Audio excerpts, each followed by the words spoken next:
Hello बच्चों।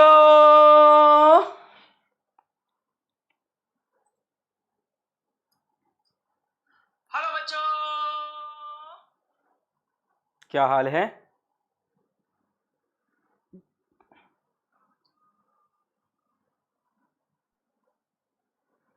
बढ़िया। तो आज नया चैप्टर स्टार्ट करने जा रहे हैं हम लोग, रे ऑप्टिक्स एंड ऑप्टिकल इंस्ट्रूमेंट्स, अपने सिलेबस का चैप्टर नंबर 9th। 9वें चैप्टर पे आ गए हम लोग। 8 चैप्टर आपके फिनिश हो गए हैं। रे ऑप्टिक्स यहाँ से करीब 1-1.25 महीना चलेगा। मस्त लेक्चर है, मस्त मजा आएगा, धीमे धीमे चलेंगे। आज तो इंट्रोडक्शन होगा, आज बहुत ही बेसिक बातें करेंगे लेक्चर की। ठीक है, तो आज हम लोग बहुत ही बेसिक बातें करेंगे कि भाई साहब रे ऑप्टिक्स क्या है, रे ऑप्टिक्स क्यों पढ़नी स्टार्ट कर दी हमने अचानक से, ऐसी क्या जरूरत पड़ गई कि रे ऑप्टिक्स पढ़ रहे हैं।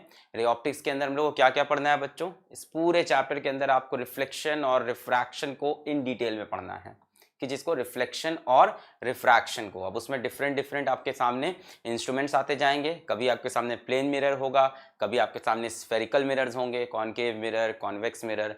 कभी आपके सामने रिफ्रैक्शन करने के लिए मीडियम चेंज हो जाएगा, एयर से वाटर, है ना, एयर से ग्लास वगैरह वगैरह जैसी चीज़ें। फिर वहाँ पे भी आपको क्या मिल जाएंगे? स्फेरिकल रिफ्रैक्टिंग सरफेसेस मिल जाएंगे।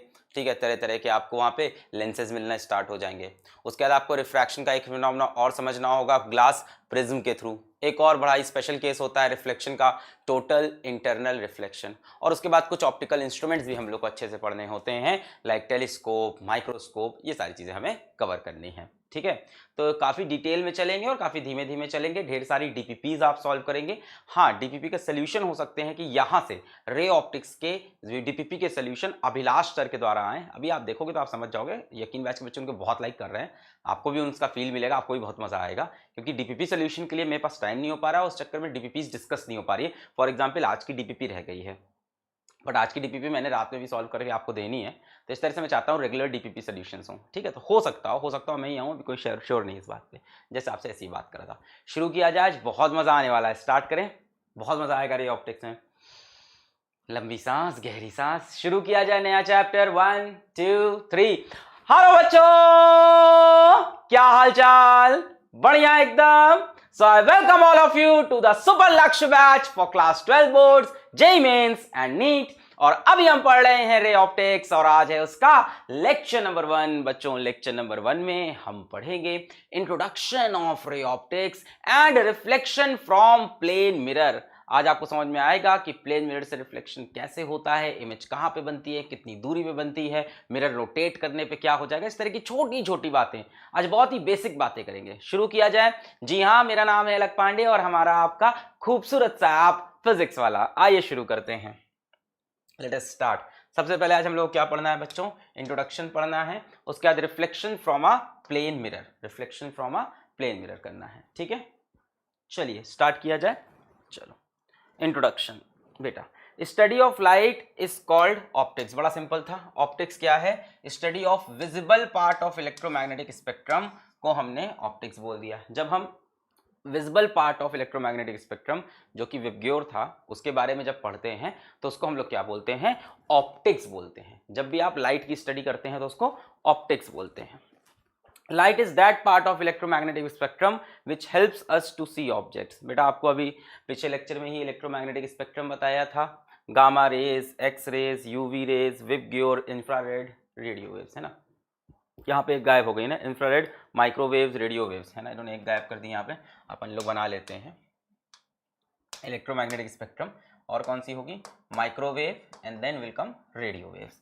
तो बच्चों, इस स्पेक्ट्रम में जो ये बीच में पार्ट होता है अल्ट्रावायलेट और इंफ्रारेड के बीच का, जिन वेवलेंथ्स को हम लोग देख सकते हैं 400 नैनोमीटर से 700 नैनोमीटर की रेंज की, जिन वेवलेंथ को हम लोग देख सकते हैं 400 नैनोमीटर से लेके 700 नैनोमीटर के वेवलेंथ के बीच की, इनको बच्चों हम लोग क्या बोलते हैं? लाइट। और इनकी स्टडी को बोलते हैं ऑप्टिक्स। बड़ा सिंपल है। फिर आपने किताब में देखा होगा 2 तरह की ऑप्टिक्स हैं। किताब में ऐसे डिवाइड करके 2 दिया होगा, क्या क्या? रे ऑप्टिक्स एंड वेव ऑप्टिक्स। तो अब ये क्या चीज़ है, इसको समझते हैं कि रे ऑप्टिक्स और वेव ऑप्टिक्स में क्या डिफरेंस है। बेटा, जो बच्चे किसी अच्छी बढ़िया कोचिंग पढ़ाई करते हैं या आप इंटरनेट से कहीं अच्छे सा मटेरियल डाउनलोड करोगे तो आप देखोगे रे ऑप्टिक्स की जगह अच्छी किताब होगी तो वो रे ऑप्टिक्स की जगह नाम लिख देते हैं ज्योमेट्रिकल ऑप्टिक्स। रे ऑप्टिक्स नहीं लिखते नाम, चैप्टर का नाम लिखते हैं ज्योमेट्रिकल ऑप्टिक्स। बेटा बच्चों देखो, है क्या रे ऑप्टिक्स? कुछ नहीं है, एक पुरानी मैथमेटिक्स है। रे ऑप्टिक्स कोई साइंस नहीं है, कोई बहुत बड़ी चीज़ नहीं है, it's a mathematical rule to deal with light, simple. Ray optics क्या है कि एक bunch of set of rules बने हैं कि लाइट भाई यहाँ से यहाँ जाएगी तो ऐसे डायग्राम बनेगा, यहाँ से यहाँ लाइट जाएगी तो ऐसे डायग्राम बना देंगे, रिफ्रैक्टिव इंडेक्स का फॉर्मूला हम ये निकाल लेंगे, लाइट कितना बेंड होगी हम ये बता देंगे, ठीक है। इस तरह की चीज़ें हैं कि इमेज कहाँ बनेगी, यहाँ ऑब्जेक्ट रखेंगे तो यहाँ इमेज बनेगी, यहाँ ऑब्जेक्ट रखेंगे तो यहाँ इमेज बनेगी, कितनी बड़ी इमेज बनेगी इसको बोल देंगे मैग्नीफाइंग पावर, है ना। मिरर को अपनी तरफ लेके आएंगे तो इमेज कितनी तेज मूव करेगी, हम मिरर की तरफ भागेंगे तो इमेज कितनी तेज मूव करेगी, मिरर को घुमा देंगे तो क्या होगा, एक प्रिज्म को हम पानी के अंदर डाल दें और फिर उस पर लाइट डालें तो क्या होगा। इस तरह की मैथ्स है पूरी लाइट से रिलेटेड। पर बेटा रे ऑप्टिक्स कहीं भी आपको किसी चीज का एक्सप्लेनेशन नहीं प्रोवाइड करती, इसीलिए मैंने इसको मैथ्स बोला। मैथ्स में क्या होता है, आप चीज़ों का कैलकुलेशन करते रहते हो, ये नहीं सोचते हो कि इसकी एप्लीकेशन क्या है, इसके बारे में सोचना नहीं है, क्यों हुआ कैसे हुआ इसकी बातें नहीं करती, वहाँ पे हम अप्लाई करते जाते हैं। तो वैसे यहाँ पे मैथ्स है कि लाइट ऐसे आएगी तो ऐसे जाएगी, ऑब्जेक्ट यहाँ है तो इमेज यहाँ बनेगा, एक पूरा एक नया सिस्टम बनाया। पहली बात तो लाइट को रे की तरह रिप्रेजेंट कर दिया इन्होंने, ray optics, study of light optics, ray optics, light को रे की तरह रिप्रेजेंट किया, एक नया तरीका बनाया कि लाइट को हम रे बनाएंगे। सोचो अच्छा, जब लाइट इलेक्ट्रोमैग्नेटिक वेव हो चुकी है, लाइट इलेक्ट्रोमैग्नेटिक वेव हो चुकी है तो उसको रे बनाने का कोई सेंस बनता है, नहीं बनता है। तो इन्होंने कहा हम लाइट को रे बना देंगे, है ना। अब कई लोग कहते हैं रे ऑप्टिक्स क्या है, लाइट का वेव नेचर है कि लाइट का पार्टिकल नेचर है, आपका क्या कहना है इस पे? रे ऑप्टिक्स क्या है, लाइट का वेव नेचर है कि लाइट का पार्टिकल नेचर है, आपको क्या लगता है? हाँ बच्चों, ये टॉपिक बोर्ड में नहीं है, रिफ्लेक्शन आपके बोर्ड में नहीं है, आप रिफ्रैक्शन से ज्वाइन कर सकते हो जो बच्चे बोर्ड की तैयारी कर रहे हैं। रे ऑप्टिक्स क्या है, लाइट का वेव नेचर है कि लाइट का पार्टिकल नेचर है, ठीक है। तो मैं तुमको बताता हूँ, रे ऑप्टिक्स इनमें से कुछ भी नहीं है। रे ऑप्टिक्स को लाइट के नेचर से कोई मतलब ही नहीं है, उन्होंने लाइट की पूरी एक नई किताब लिख दी। रे ऑप्टिक्स क्या है कि हम ना वेव से मतलब है ना हमें पार्टिकल से मतलब है, हमें मतलब नहीं लाइट का नेचर क्या है। हम लाइट की एक नई किताब लिखेंगे, एक नया नियम लिखेंगे कि लाइट क्या है, लाइट रे है। लाइट कैसे ट्रैवल करती है, स्ट्रेट लाइन में ट्रैवल करती है, एक मीडियम से दूसरे मीडियम जाने में बेंड कर जाती है, रिफ्रैक्शन, सेम मीडियम में वापस आती है तो रिफ्लेक्शन, रिफ्लेक्शन के समय I is equals to R, refraction के समय sine I by sine R is equals to mu. इस तरह से उन्होंने अपने नए नियम बना दिए और इस बात से फर्क ही नहीं पड़ा रे ऑप्टिक्स में कि लाइट वेव है या लाइट पार्टिकल है। लाइट की इन डेप्थ स्टडी नहीं की गई इसके अंदर कि रीजन ढूंढा जाए कि लाइट का नेचर क्या है, ये फिनोमेना क्यों हुआ, ये फिनोमेना क्यों हुआ। एक सेट ऑफ नए नियम बना दिए, उसको बोला रे ऑप्टिक्स। सो रे ऑप्टिक्स में लाइट का कौन सा नेचर हो सकता है, अगर कोई पूछे, जैसे एक बड़ा ही बढ़िया कंफ्यूजन होता है बच्चों को कि रे ऑप्टिक्स पढ़ता है उसके बाद वेव ऑप्टिक्स पढ़ता है, रे ऑप्टिक्स पढ़ता है बच्चा उसके बाद वेव, तो उसको लगता है रे ऑप्टिक्स में पार्टिकल नेचर होगा, वेव ऑप्टिक्स में वेव नेचर होगा, पर ऐसा नहीं है। रे ऑप्टिक्स में दोनों नेचर होते हैं, रे ऑप्टिक्स को नेचर ऑफ लाइट से कोई लेना देना नहीं है। चलिए देखते हैं, study of light in which light is considered as moving along a straight line as ray. क्या है, बहुत सिंपल सी बात है, study of light in which light is considered as moving along a straight line as ray, जिसमें light क्या considered है, in which light is considered as a moving along a straight line as ray. ऐसी study जिसमें light को हम क्या मान लें, पहली बात लाइट सीधी चलती है, और सीधी चलती है तो उसको हमने क्या बोल दिया, रे ऑफ लाइट। ये है रे ऑप्टिक्स, ना ही पार्टिकल नेचर से इसका लेना देना है, ना ही वेव में। बात समझो, रे ऑप्टिक्स को लाइट के नेचर से कोई मतलब नहीं था, इन्होंने कहा कि यार ये लाइट मेरे मुंह पे आ रही है, कैसे आ रही होगी, ऐसे रे बन के आ रही होगी, ये है रे ऑप्टिक्स, है ना। Study of light in which light is considered as moving along a straight line as ray is ray optics. अच्छा, फिर क्या, when light meets a surface which separates two media reflection and refraction take place. क्या बता रहे हैं कि जब light किसी बाउंड्री पे टकराती है, कहाँ टकराती है, किसी बाउंड्री पे टकराती है, जब लाइट, ये तो लिखा है, when light meets a surface which separates two media, light meets a surface which separates two media. बेटा ये क्या चीज़ है, बाउंड्री। लाइट जब किसी बाउंड्री पे टकराएगी तो दो फिनोमेना होंगे। यहाँ मान लो बाउंड्री है, इसके इस तरफ एक मीडियम है, इस तरफ दूसरा मीडियम है। लाइट जब इस बाउंड्री पे टकराएगी तो दो फिनोमेना होंगे। कुछ लाइट बेटा इससे पास कर जाएगी, रिफ्रैक्शन, कुछ लाइट बेटा यहाँ से पलट के आ जाएगी, उसको बोलेंगे रिफ्लेक्शन। कुछ एड्जॉर्प्शन भी होता है, कुछ एब्जॉर्प्शन भी होता है, जिसकी बात नहीं की। कुछ लाइट ये अपने अंदर ही एब्जॉर्ब कर लेगा, अपने अंदर एकदम मटेरियल के। कुछ लाइट इसका सरफेस एब्जॉर्ब कर लेगा, उसको बोलते हैं एडजॉर्प्शन। तो चार फिनोमेना होते हैं सरफेस पे, एक तो लाइट लड़कर वापस आना, रिफ्लेक्शन, एक लाइट का उधर की तरफ जाना, बेंड हो जाना, रिफ्रैक्शन, एक लाइट का इसके मटेरियल के अंदर एब्जॉर्ब, एब्जॉर्ब हो जाना, एक लाइट का इसके सरफेस पे एब्जॉर्ब हो जाना, उसको बोलते हैं एडजॉर्प्शन। इस तरह के बेटा फिनोमेनाज होते हैं बाउंड्री पे। ये कौन बताया? रे ऑप्टिक्स ने बस यही बताया। वैसे रे ऑप्टिक्स इसी की बात करती है, रे ऑप्टिक्स इन्हीं दोनों फिनोमेना की बेसिकली बात करती है, रिफ्लेक्शन एंड रिफ्रैक्शन की। ये बोलते हैं कि लाइट यहाँ मान लो वन मीडियम है, यहाँ मान लो सेकेंड मीडियम है, अगर लाइट इन दोनों मीडियम के बाउंड्री पे टकराएगी तो बाउंड्री पे दो फिनोमेना होंगे। एक लाइट हो सकता हो इधर चली जाए बेंड होके, रिफ्रैक्शन। एक हो सकता हो लाइट वापस आ जाए इधर ही पलट के, ये क्या है? रिफ्लेक्शन। पर इन्होंने बच्चों इसका कोई रीजन नहीं बताया कि लाइट क्यों रिफ्लेक्ट होती है, पलट कर क्यों आती है लाइट। यार ये तो पार्टिकल जैसी कुछ चीज़ है, कोई चीज़ गई वहां टकराई, गेंद जैसी पलट कर वापस आ गई। और दूसरा क्या बोल रहे हैं कि ये पास कर जाती है। अब ये पास करना तो पार्टिकल के बस की बात नहीं है कि मैं यहाँ से बॉल मारूँ और बॉल इस दीवार के पार हो जाए, ये भी अजीब लग रहा है।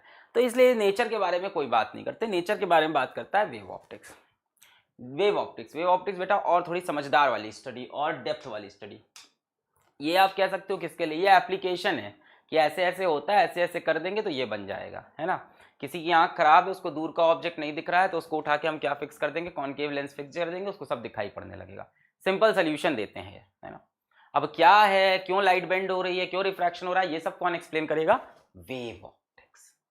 रे ऑप्टिक्स को लाइट के नेचर से मतलब नहीं होता, ये बात याद रखेंगे। इसको लाइट के नेचर से कोई मतलब नहीं है, नॉट रिलेटेड टू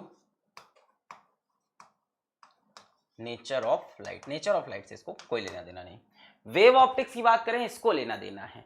ये बहुत ही कॉम्प्लेक्स थ्योरीज की बात करेगी। देखो, deals with the theories regarding the nature of light. ये बोलते हैं कि लाइट का नेचर क्या है? वेव नेचर है। कौन सा नेचर है? वेव नेचर है। वेव ऑप्टिक्स में जितना भी फिनोमेना है सब इस बात को एस्टैब्लिश करने की कोशिश करेंगे कि लाइट का नेचर वेव है। ठीक है, जैसे कौन कौन से फिनोमेना है, इवन रिफ्लेक्शन और रिफ्रैक्शन भी यही दिखाते हैं कि लाइट वेव है। ये प्रूफ करेंगे इस तरह से हम लोग। हाँ, रिफ्लेक्शन भी और रिफ्रैक्शन भी, इंटरफेरेंस भी, डिफ्रैक्शन भी, पोलराइजेशन भी, सब यही दिखाते हैं कि लाइट एक वेव है। तो इसकी हम यहाँ स्टडी करें। Provides an explanation for the different phenomena in light. Provides an explanation. इनको देखो, एक्सप्लेनेशन से कोई मतलब नहीं था रे ऑप्टिक्स को, ये रूल्स बताते हैं। ये क्या बताते हैं बेटा? ये रूल्स बताते हैं कि रूल्स ये फॉलो करो तो ये होगा। और ये क्या बताते हैं? ये एक्सप्लेनेशन बताते हैं कि ये क्यों हो रहा था। For the different phenomena in light, for the different such as refraction, reflection, interference, diffraction and polarisation. बेटा रिफ्लेक्शन सबको पता है, लाइट का जाना, लड़कर वापस आना। रिफ्रैक्शन सबको पता है, लाइट का एक मीडियम से दूसरे मीडियम में जाना, बेंड होना, कभी टुवर्ड्स द नॉर्मल, कभी अवे फ्रॉम द नॉर्मल, पढ़ रखा होगा। रिफ्रैक्शन क्या होता है? जब लाइट एक मीडियम से दूसरे में जाती है, बेंड होती है, या तो टुवर्ड्स द नॉर्मल या अवे फ्रॉम नॉर्मल। इसके बाद क्या है? इंटरफेरेंस। बेटा इंटरफेरेंस क्या है? इंटरफेरेंस है बेटा दो लाइट वेव का आपस में मिलना। Interference of light, interference of wave पढ़ा था क्लास 11 में, यहाँ इंटरफेरेंस ऑफ लाइट होगा। जैसे इस कमरे में हम इस दीवार पे देख रहे हैं, हमने इधर से एक ट्यूबलाइट जलाई है, हमको मस्त सब दिखाई पड़ रहा है। हमने दूसरी ट्यूबलाइट भी जला ली, हमको और मस्त दिखाई पड़ने लगा। हमने तीसरी ट्यूबलाइट भी जला ली, अब क्या होगा? और मस्त दिखाई पड़ेगा, है? क्या लगता है? सोचो जरा इस बारे में। पानी बॉटल ले आता हूँ, 1 मिनट।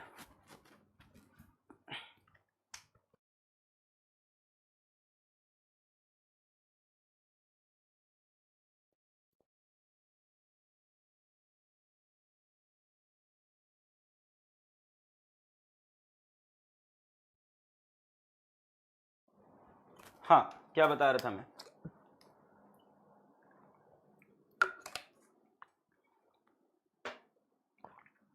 क्या बताया मैंने कि यहाँ मान लो इस दीवार पे देखना है, मैंने एक ट्यूबलाइट ऑन की, दीवार साफ दिख रही है। दूसरी ट्यूबलाइट भी ऑन की, दीवार साफ दिख रही है। तीसरी ट्यूबलाइट ऑन की, दीवार और साफ दिखेगी।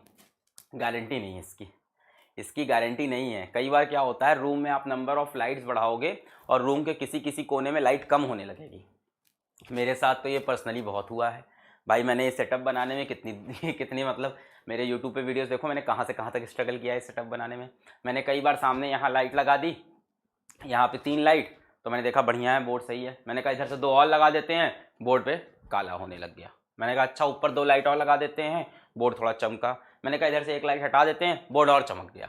लाइट हटाने पे भी चमक रहा था, समझ रहे हो? तो जरूरी नहीं है कि रूम में आप नंबर ऑफ लाइट सोर्सेस बढ़ाओ तो किसी एक जगह पे लाइट की इंटेंसिटी बढ़ेगी। इसकी गारंटी नहीं होती है। ये बात समझ में आया कि आप किसी रूम में नंबर ऑफ लाइट सोर्सेज बढ़ाते जाओ तो हर जगह लाइट की इंटेंसिटी बढ़ेगी, इसकी कोई गारंटी। जी हाँ, वाकई सच्चाई बता रहे, सुनने में अजीब लग रहा है। और इसके लिए रिस्पॉन्सिबल होगा इंटरफेरेंस ऑफ लाइट का फिनोमेना। ये बताता है कि भाई आपने 2 लाइट सोर्स ऑन तो कर दिए, पर क्या पता दोनों की निकलने वाली वेव इस जगह पे आके क्या कर रही हो, डिस्ट्रक्टिव इंटरफेरेंस कर रही हो। एक वेव इस पॉइंट पे अपना मैक्सिमा चाहती हो, दूसरी वेव इस पॉइंट पे अपना मिनिमा चाहती हो। आपने कहा इस दीवार पे भाई रोशनी बढ़ जानी चाहिए, इधर से एक बल्ब जलाया, रोशनी बढ़ी क्योंकि वेव ऐसी थी। इधर से एक और बल्ब जलाया, रोशनी बढ़नी चाहिए थी, पर उसका जो फेस था वो इसके अपोजिट हो गया, दोनों एक दूसरे को कैंसिल कर दिए। तो बेटा इस तरह से चीज़ें मैं बता रहा हूँ कि ये एक फिनोमेना है इंटरफेरेंस, जिसको कौन एक्सप्लेन करेगा, वेव। ऐसे मैं थोड़ा सा इंट्रोडक्शन दिया। रिफ्लेक्शन रिफ्रैक्शन तो आपको पता है, रिफ्लेक्शन में पलट कर वापस आना सेम मीडियम में, रिफ्रैक्शन में दूसरे मीडियम में चले जाना। इंटरफेरेंस मैंने समझाया है ना, लाइट की वेव्स का मिलना। डिफ्रैक्शन क्या फिनोमेना है बेटा? बेटा diffraction is a special case of interference only. Diffraction क्या है? स्पेशल केस ऑफ इंटरफेरेंस का ही एक छोटा सा केस है, 1 या 2 लेक्चर में समेट जाता है, बहुत छोटा सा टॉपिक होगा वेव ऑप्टिक्स का। ठीक है, इंटरफेरेंस एक बड़ा टॉपिक है वेव ऑप्टिक्स का। उसके बाद पोलराइजेशन। बेटा पोलराइजेशन भी एक छोटा सा फिनोमेना है। क्या है कि मैंने जैसे कल आपको थोड़ा बहुत शायद इसके बारे में हिंट दिया था कि प्लेन पोलराइज्ड लाइट होती है, कि लाइट के अंदर क्या होते हैं, इलेक्ट्रिक फील्ड के वाइब्रेशन होते हैं in all the planes perpendicular to direction of propagation of light. Light अगर ऐसे चल रही है तो इलेक्ट्रिक फील्ड ऐसे भी वाइब्रेट करती है, ऐसे भी करती है, ऐसे भी करती है, ऐसे भी करती है। इसको बोलते हैं अनपोलराइज्ड लाइट, है ना। फिर इसी में से अगर एक तरफ की बचे तो उसको बोलते हैं प्लेन पोलराइज्ड लाइट। तो इसके बारे में पढ़ेंगे 1 या 2 लेक्चर। ये सारे फिनोमेनास वेव ऑप्टिक्स एक्सप्लेन करती है। और रेव ऑप्टिक्स अब समझ में आ गया, रे ऑप्टिक्स में क्या पढ़ना है हम लोग को अगले 1 महीने, सभी को क्लियर है क्या पढ़ना है? रिफ्लेक्शन और रिफ्रैक्शन को दबा के पढ़ना है एकदम। रिफ्लेक्शन और रिफ्रैक्शन को एकदम दबा के, सारे लॉज, सारे फिनोमेना, क्या हो रहा है, यहाँ मैथ्स कैसी लग रही है, यहाँ कौन सा फॉर्मूला, यहाँ कौन सा फॉर्मूला नहीं, ये सब पढ़ना है। और यहाँ पे थोड़ा थ्योरेटिकल हो जाएगी कहानी। वेव ऑप्टिक्स पहुंचते ही क्या हो जाएगा, थ्योरीज की बात करने लगेंगे। रे ऑप्टिक्स के अंदर बेटा क्या रहेगा, रे ऑप्टिक्स के अंदर रूल्स रहेंगे, रे ऑप्टिक्स के अंदर मैथ्स होगी, जहाँ मजा बहुत आएगा। वहां आपको शायद मजा कम आए क्योंकि वहां पे थ्योरी पार्ट बढ़ जाता है। क्लियर है? चलो नेक्स्ट एक डिफरेंस और रह गया बेटा कि रे ऑप्टिक्स में जब आप बात करते हैं तब आप वेव नेचर की बात नहीं करते। रे ऑप्टिक्स में क्या होता है, objects are larger than size of wavelength of light. यहाँ पे बच्चों जो ऑब्जेक्ट्स होते हैं वो लाइट की वेवलेंथ से काफी बड़े होते हैं। भाई लाइट की वेवलेंथ का साइज आसपास कितना होता है, लाइट की वेवलेंथ का साइज आसपास कितना होता है, लाइट की वेवलेंथ का साइज आसपास कितना होता है, 400 नैनोमीटर से लेके 700 नैनोमीटर तक। और यहां आप किन ऑब्जेक्ट से डील करोगे रे ऑप्टिक्स के अंदर,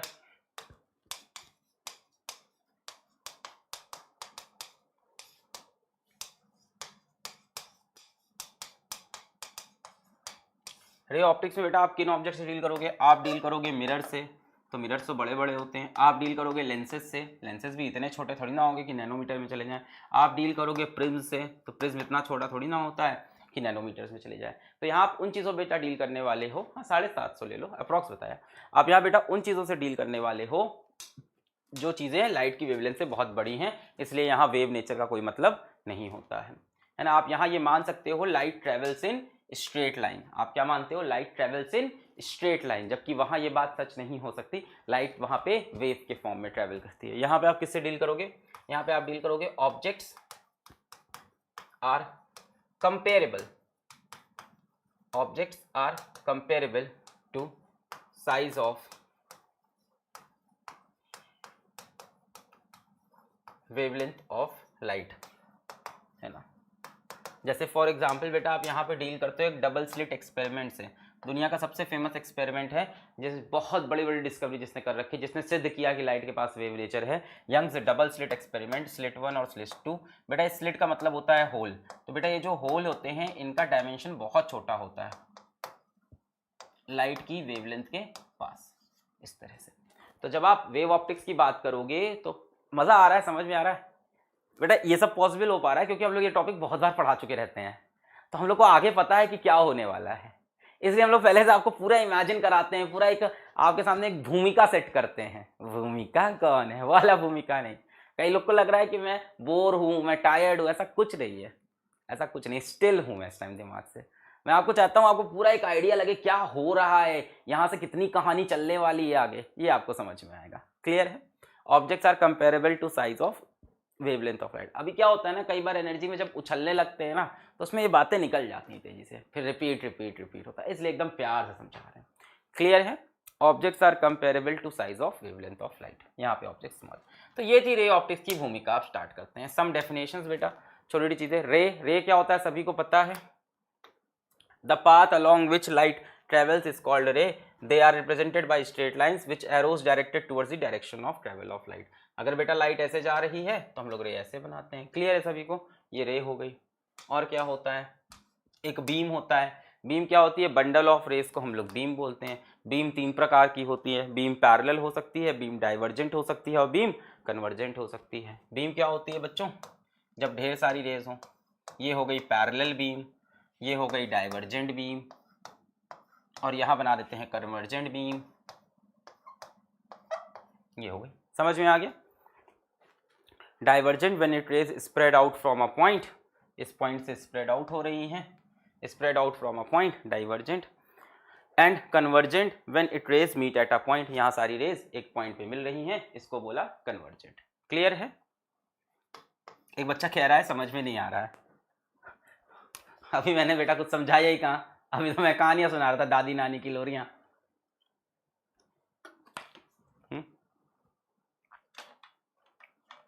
अभी मैंने समझाया ही कहाँ। क्लियर है? वॉइस लो है बेटा, ईयरफोन यूज करो, वॉइस तेज हो जाएगी। क्लियर है?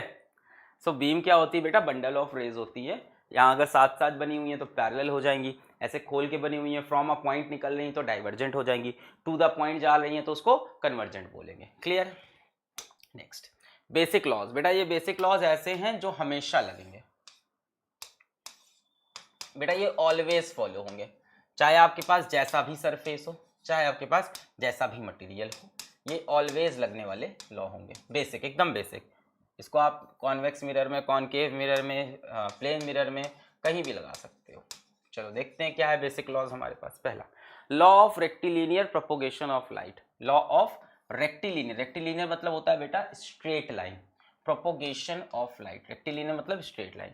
It states that light propagates in straight line in homogeneous medium. Homogeneous मतलब एक जैसा मीडियम।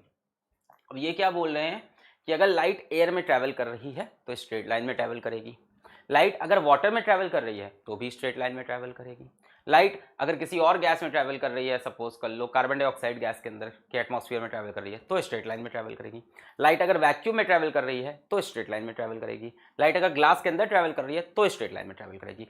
कोई भी होमोजीनियस मीडियम होगा तो उसके अंदर लाइट स्ट्रेट लाइन में ही चलेगी, रेक्टिलिनियर। पर अगर आप मीडियम चेंज करोगे तब बेटा लाइट बेंड हो जाएगी। अगर रिफ्रैक्टिव इंडेक्स दोनों मीडियम का अलग होगा, n1 और n2 की वैल्यू अलग अलग होगी, रिफ्रैक्टिव इंडेक्सेस की वैल्यू अलग अलग होगी, तो लाइट बेंड हो जाएगी। तो यही बोल रहे हैं rectilinear propagation of light, it states that light propagates in straight line in homogeneous medium. Homogeneous समझ में आता है? जिन मीडियम में हर जगह ऑप्टिकल डेंसिटी सेम हो, जिनका रिफ्रैक्टिव इंडेक्स अपना हर जगह यूनिफॉर्म हो। क्लियर है? नेक्स्ट बेटा, ये बहुत ही इंपॉर्टेंट लॉ है लाइट का, बहुत ही इंपॉर्टेंट। ये रे ऑप्टिक्स इस पे ही टिकी है, पूरी रे ऑप्टिक्स इसी लॉ पे बनी है। पूरी रे ऑप्टिक्स का बहुत ही बेसिक सिद्धांत है rectilinear propagation of light and law of, अभी बता रहे, एक और लॉ अभी आ रहा है ऑप्टिक्स। दूसरा बेटा क्या है, दूसरा लॉ इतना इंपॉर्टेंट नहीं है, law of independence of light rays. Law of independence of light raise. अच्छा, अनजाने में तुम्हें ये लॉ पता था पर कभी ऐसे पढ़ा नहीं था। Law of independence of light रे, ये क्या बोलता है जरा सुनो। मान लो बेटा यहाँ पे एक रे ऐसे आ रही है और एक रे ऐसे जा रही है, दो रे ने एक दूसरे को क्रॉस कर दिया, तो बेटा इसका कोई फिजिकल सिग्निफिकेंस थोड़ी ना होता है, इमेज बनेगी यहाँ, बस इतना ही सिग्निफिकेंस है। इन दो रेस को उससे कोई फर्क थोड़ी ना पड़ता है कि ये रे कहीं और ट्रैवल करेगी और ये कहीं और, ऐसा होता है क्या भाई? रे ऑप्टिक्स तो तुमने क्लास 9 या क्लास 10 में भी पढ़ रखी होगी, क्लास 10 में पढ़ रखी होगी। मुझे ये बताओ, क्लास 10 में तो पढ़ी है, काफ़ी पढ़ी है तुम लोग ने, मुझे ये बताओ अगर दो रेज एक दूसरे को क्रॉस कर जाएं, काट दें, तो क्या दोनों एक दूसरे के डायरेक्शन को इफेक्ट करती हैं? नहीं, क्योंकि रेज असल में कोई चीज़ है ही नहीं, तो इमेजिनरी लाइंस हमने बनाई है, इसके नियम हमने बनाए हैं कि भाई स्ट्रेट लाइन में चलाना है ना। तो यही चीज़ें बता रहे हैं, law of independence of light raise, It states that rays do not disturb each other upon intersection. Law of independence of light rays. जो लाइट रेज होती हैं बेटा वो कैसी होती हैं? इंडिपेंडेंट होती हैं, एक दूसरे से उनको मतलब नहीं होता है। एक रे दूसरे को क्रॉस करेगी तो पहले को उससे कोई फर्क नहीं, जैसे चल रही थी वैसे ही चलती रह जाएगी, उसको कोई फर्क नहीं। जैसे मान लो यहाँ पे हमने बना लिया और मान लो यहाँ पे हमारे पास कॉनकेव मिरर है और मान लो ये रे गई यहाँ से ऐसे आई और मान लो ये रे गई यहाँ से ऐसे आई। तो बच्चों हमने दो रे बनाई, दो रे एक दूसरे को इंटरसेक्ट की, ऐसे ही हमने बस एग्जांपल ले लिया कॉनकेव मिरर का, ठीक है ना।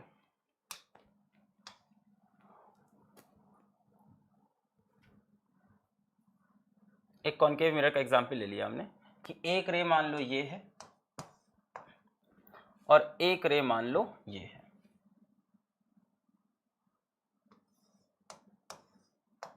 अब देखो ये दो रे एक जगह पे इंटरसेक्ट की हैं, बट ऐसा नहीं है कि इनका डायरेक्शन वहां से बदल गया है। ये रे जैसे जा रही थी वैसे चल रही है, ये रे जैसे जा रही थी वैसे चल रही थी। Law of independence of light raise, light rays एक दूसरे को काटने से ऐसा नहीं है कि डायरेक्शन चेंज कर देगी। पर बेटा ये एकदम फालतू का नियम है, असली नियम ये है, सच्चाई ये है law of rectilinear propagation of light, कि जब तक मीडियम चेंज नहीं होगा तब तक लाइट स्ट्रेट लाइन में ट्रैवल करेगी। Next, law of reversibility of light raise. बच्चों सेकंड मोस्ट इंपॉर्टेंट रूल जिसके ऊपर पूरी रे ऑप्टिक्स टिकी है, इसके ऊपर और इसके ऊपर पूरी रे ऑप्टिक्स टिकी है। किस पे? Point number 1 and point number 3। यहीं से रे ऑप्टिक्स का सबसे, अगर कोई पूछे रे ऑप्टिक्स का सबसे बेसिक सिद्धांत क्या है, बेटा ये दोनों सबसे बेसिक सिद्धांत है रे ऑप्टिक्स के। जब रे ऑप्टिक्स की किताब पहली बार किसी ने लिखी, किसी महाऋषि ने जब पहली बार रे ऑप्टिक्स किताब लिखी तो उसने बोला कि भाई तुम जो फिनोमेना आगे करवाना हो करवाना, आगे आने वाले साइंटिस्ट तुम्हें जो फिनोमेना करवाना हो करवाते जाना, बस ये याद रखना कि ये दो नियम हमेशा फॉलो हों। पहला, law of rectilinear propagation of light, light always travels in straight line in homogeneous medium. दूसरा, law of reversibility of light rays, law of reversibility of light rays. बेटा ये बहुत इंपॉर्टेंट है, रिफ्रैक्टिव इंडेक्स निकालते वक्त ये समझाएंगे, आपको बहुत फील होगा इसका importance. Law of reversibility of light rays, it states that ray retrace their path when their direction is reversed. अभी के लिए तो बहुत सिंपल है, अभी के लिए तो इसको समझना बहुत सिंपल है। मान लो यहाँ पे एक प्लेन मिरर है आपके पास, यहाँ मान लो आपके पास एक प्लेन मिरर है, ठीक है, सिंपल एकदम। अभी तो इसका कोई बहुत खास मीनिंग भी नहीं समझ में आ रहा होगा आपको, बट इसकी बहुत बड़ी वैल्यू है। ये मान लो एक प्लेन मिरर है, अगर आपने लाइट रे को ऐसे भेजा और इससे टकराया I is equals to 0 degree पे, तो ये वापस ऐसे ही लड़ जाएगा और लड़कर वापस आ जाएगा। तो क्या बोल रहा है? इट स्टेट्स दैट लाइट रे retrace their path, it states that light रे retrace their path when their direction is reverse. जरा इसकी मीनिंग समझो, इसकी जरा मीनिंग समझो। मान लो एक लाइट रे वहां से होती हुई मेरे पास आई और मैंने इसको वापस पलट दिया, मैंने इसको वापस पलटा तो ये उसी दिशा में उसी जगह से पास करती हुई जाएगी। सुनने में बड़ा आसान लग रहा है। एक लाइट रे मान लो सूरज से होती हुई, सन से होती हुई सीधा वो लाइट रे मेरे पास आई, ठीक है। रास्ते में उसने ढेर सारी चीजें देखी हैं, रास्ते में उसने स्काई देखे, स्काई के डिफरेंट लेयर्स देखे, अगल बगल चिड़िया थी, हाय चिड़िया करते हुए इधर आई। फोटोन है, फोटोन ऐसे बोला हाय चिड़िया, चिड़िया बोली हाय बॉस, ऐसे करते हुए नीचे आ रही है, ठीक है। स्पेस में एलियन से मिली और बाबा क्या हाल, उसने बोला बढ़िया, ऐसे करके आ रही मेरे पास। मैंने मिरर से उसको लड़ाया, मिरर से लड़ते ही वापस गई। अब ये वापस जाते वक्त पूरा रास्ता सेम होगा इसका मतलब ये था, ये नहीं कि लड़कर अच्छा 180 डिग्री पे, बेटा अगर सोचो तो ये पूरा वही रास्ता लेकर जाएगा। इसके पता है इसकी क्या मीनिंग निकाली? ये सब बहुत बड़ी बड़ी चीजें हैं। अभी सुनने बड़ा आसान लगा, लड़ा तो वापस आया, इसमें कौन सी बड़ी बात है सर? बहुत बड़ी बात है। लड़ा वापस वापस वापस वापस वापस वापस, ये पूरा सेम रास्ता लेके जाएगा। यानी लाइट अपनी मेमोरी बड़ी स्ट्रांग रखती है, लाइट अपने पास्ट के इंसिडेंट अपने पास स्टोर करके रखती है कि अगर मुझे रिवर्स किया जाए तो मुझे उसी पास्ट के इंसिडेंट से होते हुए जाना है। ये एक बहुत बड़ी चीज है, principle of reversibility of light rays. बात समझ में आई? वापस जाएगी उसी चिड़िया के पास, और चिड़िया क्या हाल? वो कहेगी बहुत बुरा हाल है, मेरे बच्चे नीचे गिर गए। अरे वो तो उड़ रहे होंगे। नहीं, वो उड़ नहीं पाएंगे भैया, अडॉप्टेड है। How many of you get this joke? है ना, पता नहीं कितने लोग समझ आएगा। मम्मी भैया उड़ नहीं पाएंगे, वो अडॉप्टेड है। नहीं बिटवा, याद आया, क्लियर बात समझ में आई। तो लाइट की ये बहुत ही खास बात थी। मैं चाहूँ तो तुरंत बढ़ जाऊँ, मैं आपको चाहता हूँ आपको फील मिले ना कि क्या पढ़ रहे हैं। रे ऑप्टिक्स वेव ऑप्टिक्स वैसे ही बच्चों को बोरिंग लगने लगता है, अरे यार क्या है लाइट रे बनाना है। इसका मैं फील दे रहा था कि फील क्या है इसका, कि light stores it's memory, light के पास मेमोरी होती है भाई, बहुत बड़ी बात है, लाइट हैज मेमोरी। और बेटा इसकी जो मेमोरी कार्ड है ना उसका डेटा कितना है तुमको आइडिया भी नहीं, कितने जीबी, कितने टीबी, कितने TB TB TB in power of TB data है। जितना भी रास्ता ये ट्रेवल करके आई है दुनिया में वापस उतना ही रास्ता जा सकती है। मान लो मेरे पास एक कोई लाइट रे आ रही है किसी दूर चमकते तारे की, दूर चमकता तारा मतलब कहीं और का सन है ना, कहीं और का सन, वहां से एक लाइट आ रही है, अगर मैं पलटू तो वापस वहीं पहुंचेगी। This is a very big thing. बात समझ में आई? चलो आगे बढ़ते हैं। तो बेटा ये एक लॉ हमेशा फॉलो होगा और एक ये लॉ हमेशा फॉलो होगा, क्लियर है? लॉ ऑफ, बेटा इसका ना तुम एप्लीकेशन करके पास्ट इवेंट्स को डिलीट कर सकते हो। इसको बोलते हैं अगर क्वांटम इरेजर आप लगा दो तो आप पुरानी चीजों को डिलीट कर दो। अगर आप पुरानी चीजों को डिलीट करोगे तो लाइट की मेमोरी में से वो चीज गायब हो जाएगी, लाइट वापस जाते हैं तो उन चीजों को नहीं देख पाएगी। तो ये क्वांटम इरेजर का एक कॉन्सेप्ट है, अभी सिर्फ कॉन्सेप्ट है, ये सब हाइपोथेटिकल चीजें हैं, अभी एकदम ग्राउंड पे नहीं आ पाई हैं रियलिटी में। बट इसको लेके एक बड़ा ही कॉन्ट्रोवर्शियल, अगर आप सर्च करना द क्वांटम इरेजर करके कि पास्ट के इंसिडेंट्स को अगर हम डिलीट कर दें तो फ्यूचर के इंसिडेंट्स पे क्या असर पड़ेगा, क्योंकि लाइट को तो लग रहा है पास्ट की चीजें हो रखी हैं, अब जब उसने वापस देखा तो पास्ट की चीजें गायब हो गई है। तो ये सब चीजें हैं बेटा। व्हाट इज पोलराइजेशन पढ़ेंगे। पोलराइजेशन में क्या करते हैं कि इलेक्ट्रिक फील्ड वेक्टर को सिर्फ एक ही डायरेक्शन में छोड़ते हैं, आगे पढ़ेंगे। रिफ्लेक्शन ऑफ लाइट, आ गए हम लोग आज के टॉपिक पे अपने। रिफ्लेक्शन ऑफ लाइट बेटा बड़ा ही खूबसूरत फिनोमेना, आपको बहुत मजा दिलाऊंगा इसमें, और जितने सवाल बन सकते हैं जेई मेंस लेवल पे, नीट लेवल पे, सबके सब आप कर ले जाओगे, क्योंकि मैं सबके सब करा के जाऊंगा, डीपीपी भी दूंगा, पढ़ाई का लेवल नहीं गिरेगा, आप बिल्कुल परेशान मत हो। चलो, when light rays strike the boundary of two media such as air and glass, a part of light is turned back into the same medium. This is called refraction of light. क्या बोला है? When light rays strike the boundary of two media. बेटा दोनों ही फिनोमेने कहाँ पे होते हैं? Boundary पे होते हैं, जहां पे दो मीडिया, मीडिया मतलब होता है बेटा मीडियम, जहां पे दो मीडियम सेपरेट होते हैं वहीं पे रिफ्लेक्शन होता है, वहीं पे refraction. When light rays strike the boundaries of two media such as air and glass, example दिया है कि मान लो यहाँ पे एयर है और इस तरफ ग्लास है, तो बोल रहे हैं कि अगर लाइट रे इस बाउंड्री को स्ट्राइक की तो यहाँ पे क्या होगा? अ part of light is turned back. बेटा देखो क्या बोल रहे हैं, पूरी लाइट वापस नहीं आई, a part of light is turned back, पूरी लाइट वापस नहीं आई बेटा, क्या हुआ? इसमें से कुछ लाइट वापस आ गई, अ part of light is turned back, थोड़ी सी लाइट बेटा इस तरफ चली भी जाएगी, बेंड्स टुवर्ड्स द नॉर्मल, वो हो गया रिफ्रैक्शन।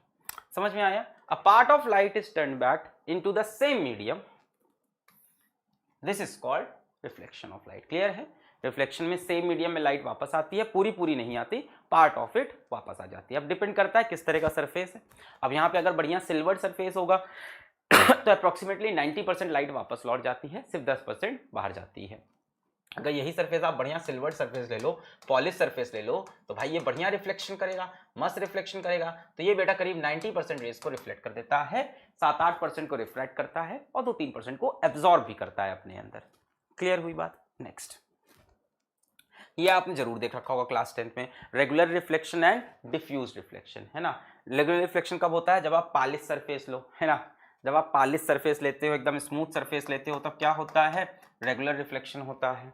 और जब आपके पास अनइवन सरफेस होता है, जो आपके पास स्मूथ रेगुलर सरफेस ना हो, जो आपके पास अनइवन सरफेस हो, जो आपके पास अनइवन सरफेस हो, तब कैसा होता है? डिफ्यूज रिफ्लेक्शन होता है। बेटा दोनों में डिफरेंस क्या होता है?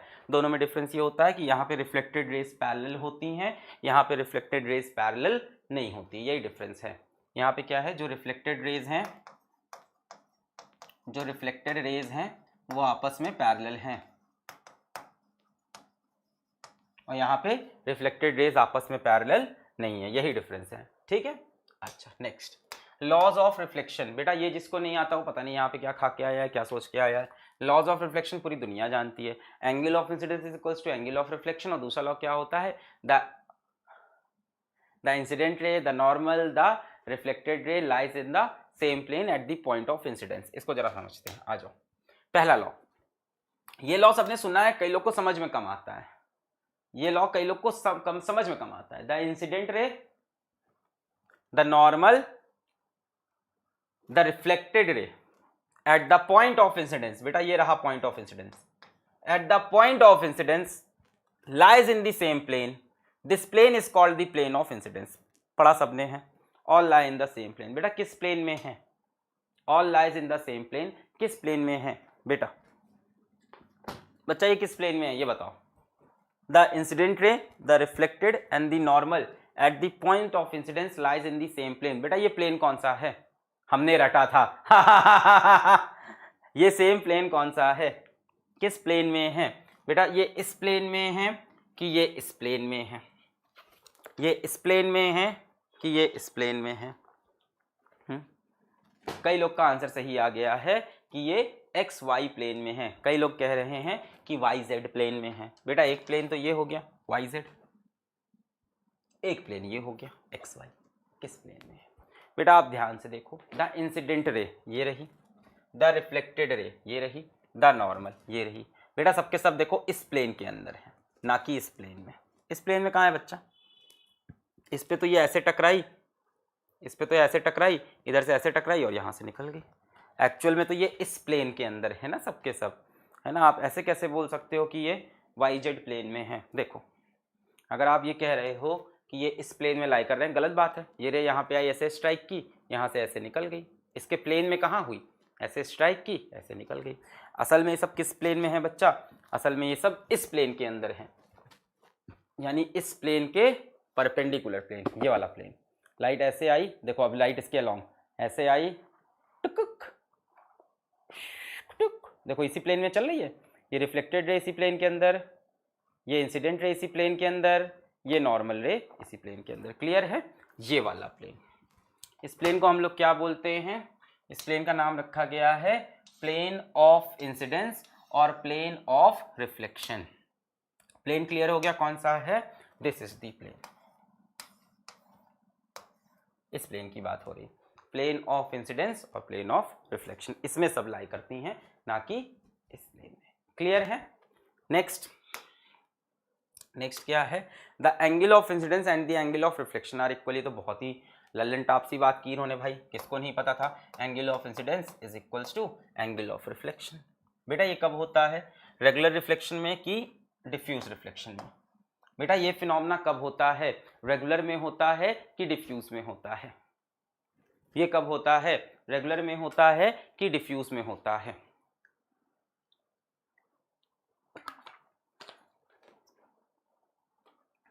सही आंसर दीजिएगा सोच के कि ये फिनोमेना कहाँ पे होता है, रेगुलर में होता है कि डिफ्यूज में होता है?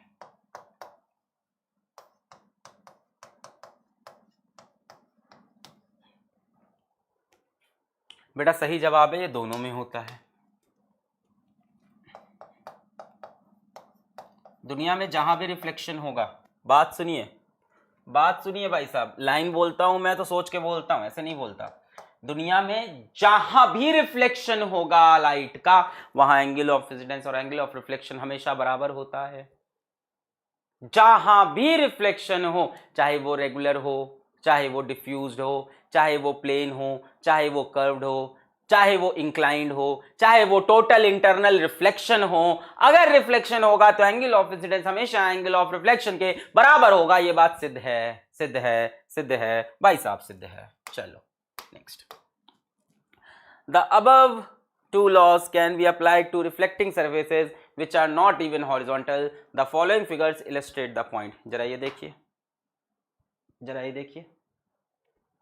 देखिए, अनइवन में भी होगा बेटा, अनइवन में रेज पैरेलल नहीं होंगी, पर एंगल ऑफ इंसिडेंस और एंगल ऑफ रिफ्लेक्शन तो बराबर ही होगा। हर जगह होगा बेटा, दुनिया में हर जगह जहां रिफ्लेक्शन हो, अनइवन में भी angle of incidence angle of reflection के बराबर होगा, सभी रेज का। वहां पे नॉर्मल बदलते जाते हैं, अनइवन में सबके नॉर्मल बदलते जाते हैं, आई और आर तो बराबर ही होंगे। अब भाई साहब बात करते हैं, मैंने कहा इस टाइप का कुचुर कुछ बनाया, angle of incidence angle of reflection यहाँ पे बराबर है बेटा। कहीं भी यहाँ हमने बनाया, एक हमने क्या बना लिया, ये कॉनकेव मिरर, सभी को पता है ये कॉनकेव मिरर है, ये कॉन्वेक्स मिरर है। बेटा नहीं पता है तो पता कर लो, सब आ रहा है जेई में। नीट ने भी अभी सिलेबस अभी तो जारी नहीं किया, जारी करे तो पता चले। तो अभी तो ये सब आ रहा है बेटा सभी कंपटीशन में, उम्मीद है हटने की। हट जाएगा तो मजा आ जाएगा, तुम्हें काफी कम रिवाइज करना पड़ेगा। कॉनकेव मिरर, ये angle of incidence, angle of reflection यहाँ पे बराबर। दुनिया में जहां भी रिफ्लेक्शन होगा बेटा, convex mirror, angle of incidence is equals to angle of reflection. देखो पहले लेक्चर में ऐसा डिजाइन ही किया हूं कि आपको सब चीज का धीमे धीमे आइडिया लगता जा रहा है, एक इंट्रोडक्टरी हो रहा है कि कॉनकेव मिरर में भी रिफ्लेक्शन होगा, कॉन्वेक्स मिरर में भी होगा, हर जगह लॉज ऑफ रिफ्लेक्शन वैलिड होंगे, I is equals to R, light हमेशा ट्रैवल करेगी स्ट्रेट लाइन में। क्लियर है? चलिए आगे बढ़ते हैं। स्पेशल केसेस, अब स्पेशल केसेस की बात करते हैं। दो स्पेशल केस है मेरे पास। पहला special case normal incidence. Normal incidence क्या होता है बेटा? जब एंगल ऑफ इंसिडेंस आपका 0 डिग्री हो। ये इंसिडेंट लाइट आई, सबसे पहले यहाँ पे क्या बनाएंगे आप? ये इंसिडेंट लाइट आई, इस जगह पे सबसे पहले क्या बनाएंगे आप? ये इंसिडेंट लाइट आई, सबसे पहले क्या बनाएंगे आप? नॉर्मल बनाएंगे। सभी बच्चों ने बोल दिया क्या बनाएंगे? नॉर्मल।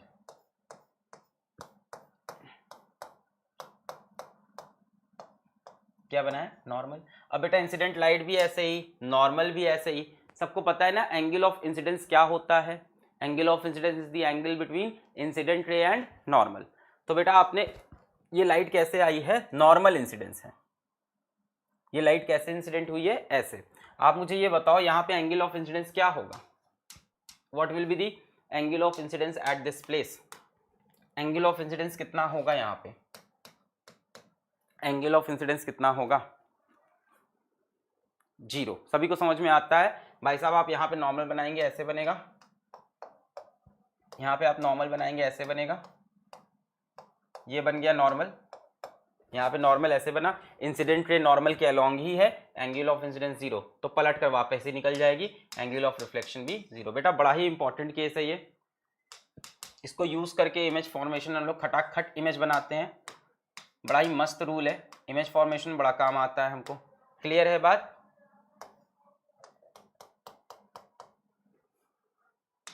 मान लो ये प्लेन मिरर है, रे ऑफ इंसिडेंस गई,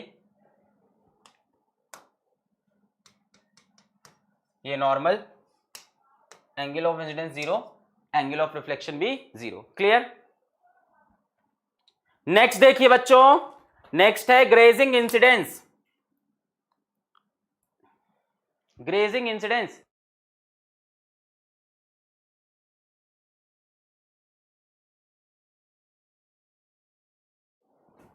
हाँ अगला देखें, ग्रेजिंग इंसिडेंस। अब ग्रेजिंग में क्या होगा?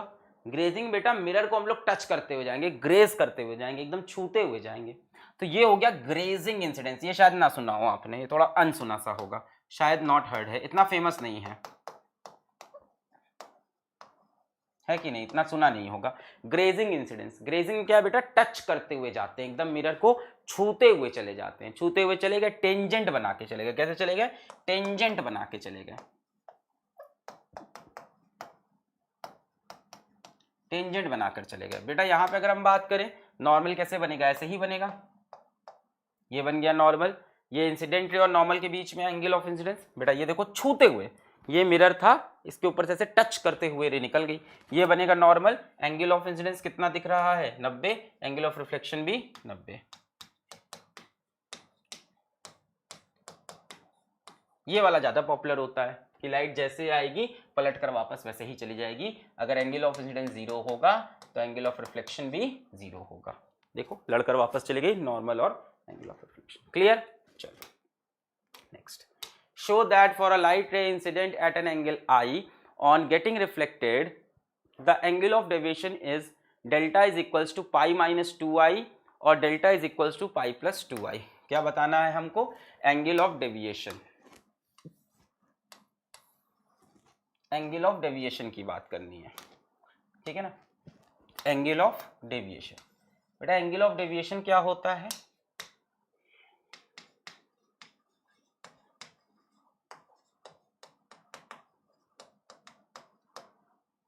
एंगल ऑफ डेविएशन बताता है बेटा how much light deviates from original direction.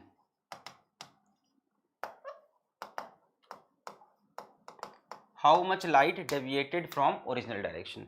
बेटा यहाँ पे लाइट ऐसे आ रही थी, अगर ये मिरर नहीं होता, अगर ये मिरर नहीं होता तो ये लाइट क्या ऐसे चली जाती, सोचो अगर यहाँ पे मिरर नहीं होता तो ये लाइट सीधे आती और यूं निकल जाती, है कि नहीं?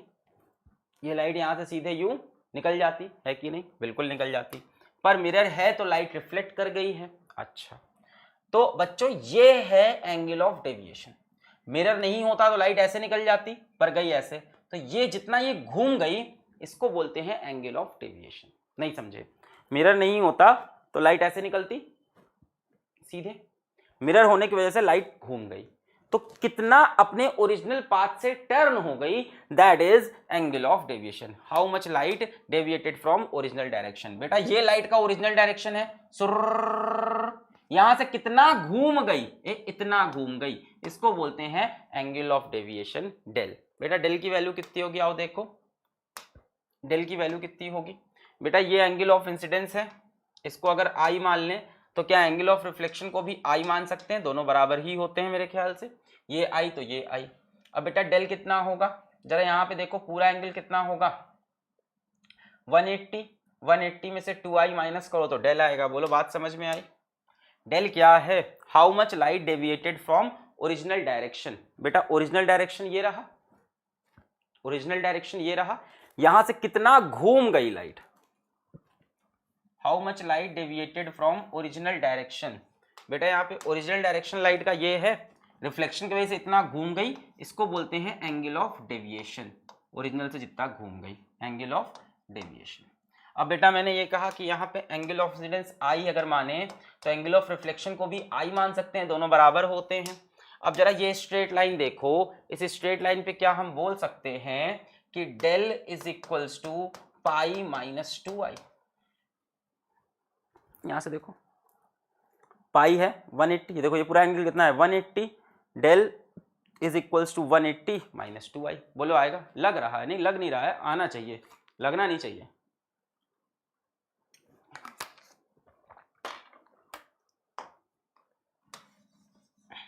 ऐसे देख लो छोटे बच्चों की तरह, बेटा ये पूरा एंगल 180 होगा, स्ट्रेट लाइन है, तो हम बोल देंगे i प्लस डेल कितना होना चाहिए 180, i plus del, straight line 180, कितना हो गया डेल प्लस 2i, 180 को लिख सकते हैं पाई, यहाँ से डेल इज इक्वल्स टू क्या हो जाएगा पाई माइनस 2i, पाई माइनस 2i। अब क्लियर है angle of deviation pi minus 2i। अब बेटा बात आती है कि दूसरा वाला कैसे आया, इस del is equals to pi minus 2i और del is equals to pi plus 2i, इस del is equals to pi minus 2i और del is equals to pi plus 2i, ये दूसरा वाला कैसे आया, बात ये भी है, गाट इट यस सर गाट इट। दूसरा वाला कैसे है पाई प्लस 2i, ये pi plus pi minus 2i तो समझ में आ गया ये पाई प्लस 2i कैसे है, जरा उसकी बात की जाए, दूसरे वाले की बात की जाए, पाई प्लस 2i। बेटा कोई दिक्कत नहीं है, क्या एंगल ऑफ डेविएशन हम इसको भी तो बोल सकते हैं, ये पूरा अपने ओरिजिनल पाथ से कितना घूम गए। अभी हम एंटी क्लॉकवाइज में देख रहे थे, क्लॉकवाइज में देख लिया, अपने ओरिजिनल पाथ से कितना घूम गए, इसको भी एंगल ऑफ डेविएशन बोल सकते हैं। ठीक है, अगर एग्जाम में पूछे बेटा आंसर तो आंसर आप यही बताओगे। ठीक है, अब वो बोल रहे हैं कि और ये भी प्रूफ करके दिखा दो, तो दिखा दे रहे हैं, बट असल में एग्जाम में अगर पूछेगा तो यही बताएंगे पाई माइनस 2i। अब वो पूछे अगर कह रहे हैं दिखाओ तो हम दिखा सकते हैं, भाई ऐसे जा रहे थे और ऐसे चले गए तो ये भी तो एंगल ऑफ डेविएशन बोल सकते हैं, ओरिजिनल से कितना घूम गए, ऐसे जा रहे थे ऐसे चले गए। अब बेटा ये कितना हो जाएगा पूरा, अगर हम देखें तो ये पूरा कितना हो जाएगा बेटा, पूरा सर्किल होगा 2 पाई में से डेल हटा लिया, कितना बचा, ये पूरा कितना हो जाएगा, यहां से देखो ये हो गया 180 और ये हो गया 2i, 180 प्लस 2i, है कि नहीं। मैंने कहा भाई ये स्ट्रेट लाइन ये